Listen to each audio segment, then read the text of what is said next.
Ir kame reikalas yra su tom puspriekabėm. Lietuviškos mašinos, vilkikai, ne puspriekabės, turėdavo atvažiuoti Baltarusijoje iki aikštelės. Ta aikštelė buvo tik tai 1 kilometras nuo sienos. Ir ten buvo perkambinamos ir jau kiti vežėjai veža. Ir taip toliau. Jeigu atveža kokią fūrą rusišką, baltarusišką, atveža prekę iki tenai, kadangi rusiška, baltarusiška fūra negali važiuoti į Europos Sąjungą, jie pakeičia galvą ir toliau važiuoja. Ta pati Baltarusija iš to perkilnojimo labai neblogai uždirba.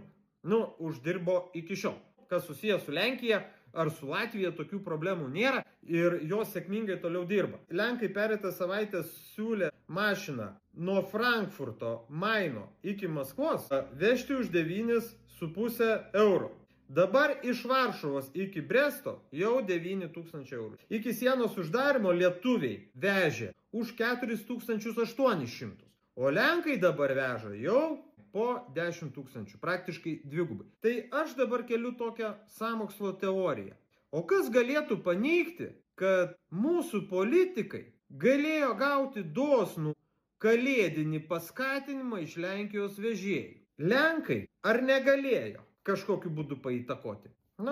Kaip patriarchas Vytautas Landsbergis teigia, o kas galėtų paneigti? Ar yra suinteresuotumas Lenkam dabar vos nedvigubai vežti brangiau, kai lietuviai vežėjai išjungti iš šito sektoriaus? Akivaizdu. Ar tai Lenkijos daugiau biudžetą papildys? Akivaizdu, kad taip. Ar tai papildys Latvijos biudžetą? Akivaizdu, kad taip. Ir žiūrėkit, jau prasileidom su akcizu kūrui.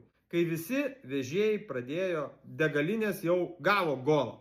Jau visi vežėjai pradėjo piltis ne Lietuvoje, net Švedijoje kūras momentais būdavo pigesnis, nežinau kaip dabar, negu Lietuvoje.